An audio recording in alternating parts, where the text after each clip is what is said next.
सास बहू का लिव इन रिलेशन। नेहा खुले विचारों वाली लड़की थी। अरे नेहा, क्या दिन में सोती है? ससुराल में ऐसा नहीं चलेगा, वहाँ तो काम करना पड़ेगा। काम जितना काम होगा कर लूंगी माँ, पर अगर कोई ये कहे कि सारा आराम छोड़कर सिर्फ काम ही करना है तो ना भी ना, मुझे नहीं करनी शादी। अरे कैसी बात कर रही हो? अच्छा चलो जाकर नहा लो, मैं नाश्ता लगा देती हूँ, फिर तुम्हें कॉलेज भी तो जाना है। नेहा कॉलेज के लिए निकल जाती है। वो सोचने लगती है कि ससुराल में वो कैसे मैनेज करेगी। क्या हुआ नेहा, परेशान लग रही हो?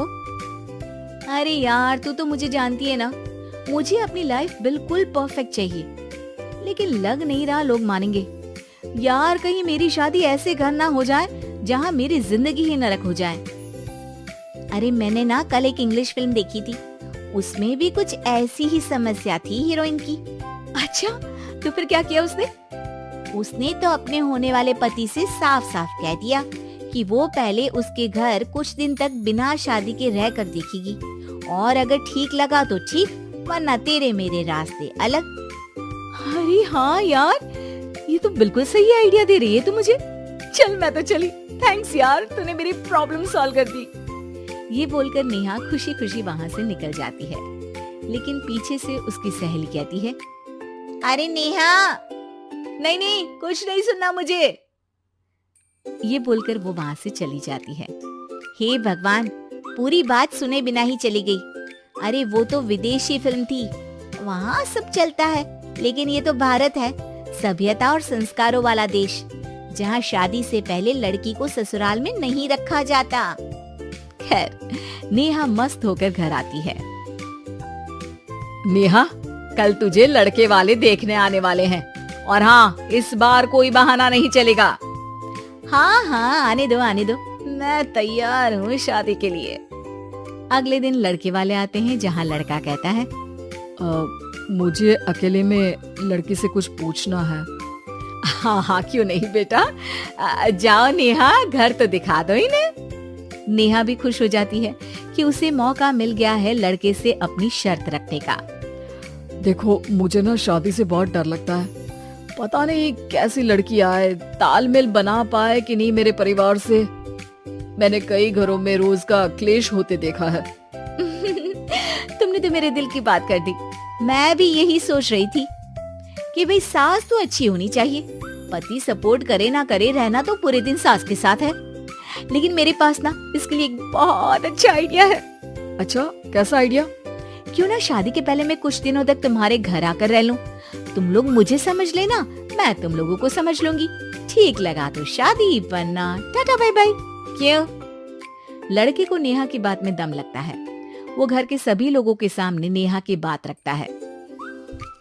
अरे पागल हो गई है क्या? ये कैसी शर्त है? अरे शादी से पहले मैं क्यों तुझे किसी और के घर भेजूंगी रहने? अरे लड़की के ख्याल तो 20 साल आगे के हैं, इतनी भी खुले विचारों वाली लड़की नहीं चाहिए हमें। अरे माँ, क्या बुरा और गलत बोल रही है ये? रहना तो हम दोनों का है ना, कल को कोई परेशानी आई तो तुम सब तो ये बोलकर निकल जाओगे कि जिंदगी तुम लोगों को ही निभानी है, तुम लोगों को जो करना है करो। तब क्या करूंगा बताओ? सबके समझाने पर वो लोग मान जाते हैं। वाह, मैं 2-3 दिनों में पैकिंग कर लूंगी, तो आकर मुझे ले जाना। और नेहा पहुंच जाती है विशाल के घर। आओ आओ, ये रहा तुम्हारा कमरा। इस घर में तुम एज अ गेस्ट रहो, लेकिन माँ तुम्हें बहू की तरह ही ट्रीट करेंगे, और तुम भी उन्हें सास की तरह ही रखना। बस फिर क्या था, शुरू हो जाता है लिव इन सास बहू का ड्रामा। अरे चाय तो बना दे बहू। जी सासू माँ, अभी लाई। नेहा चाय लेकर आती है कि बस चाय लेकर आई हो, इसके साथ पकोड़े भी ले आती। लेकिन आपने तो बताया ही नहीं कि आपको चाय के साथ पकोड़े भी चाहिए। हाँ हाँ, अब तो पता चल गया ना। रात को खाना खाने के बाद नेहा किचन में खटर पटर कर रही होती है। क्या हो रहा है वहाँ नेहा? माँ जी, मैं ना रात को अदरक वाली चाय पीकर सोती हूँ, ये मेरी आदत है। अच्छा, तो जरा मेरे लिए भी बना देना। दोनों सास बहू रात को चाय पीती हैं। अगले दिन नेहा, मैं मंदिर जा रही हूँ, मेरी साड़ी निकाल कर बेड पर रख दे। नेहा सास के लिए साड़ी निकाल कर रख देती है। वो देखती है कि उसके आने के बाद से सास ने घर का कोई भी काम करना छोड़ दिया है। यार मैं क्या करूं? ऐसा ससुराल तो मुझे नहीं चाहिए था जिसमें मैं ही सारा काम करूं। मैं तो ऐसा घर चाहती हूँ जहाँ सास और बहू दोनों मिलकर किचन में काम करें। हे भगवान, रात को चाय पी ली, पेट में गैस बन गई, अब तो चला भी नहीं जा रहा है। मुझे तो ऐसी बहू चाहिए जो हेल्थ के प्रति कॉन्शियस हो, क्योंकि वो ठीक रहेगी तभी तो मैं ठीक रहूंगी। दोनों समझ जाती हैं कि वो लोग एक दूसरे के लिए नहीं बने हैं। अगले दिन नेहा, जरा चाय तो ले आना। नेहा चाय के साथ चिला भी बनाकर ले आती है। सास खा पीकर सो जाती है। अगली सुबह तेरी बुआ सास आ रही है, उसे मैंने तेरे बारे में बताया है।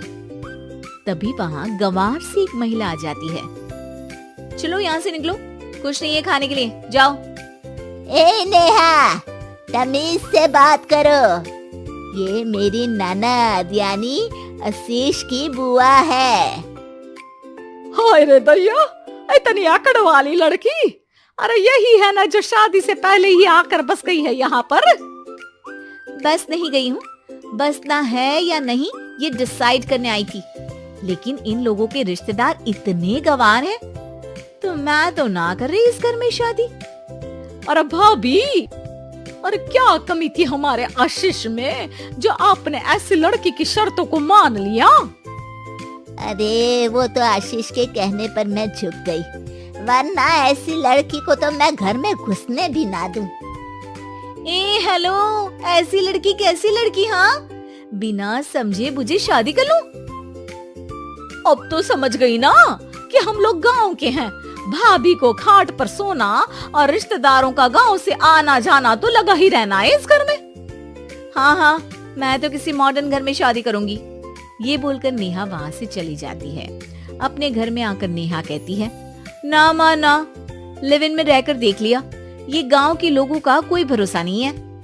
खैर, नेहा की शादी एक मॉडर्न घर में हो जाती है, जहाँ सास कहती है, हे नेहा, मैं टेनिस खेलने जा रही हूँ, आओ तो जूस बनाकर रखना, और हाँ, वॉलनट्स और ओट्स भी बना लेना।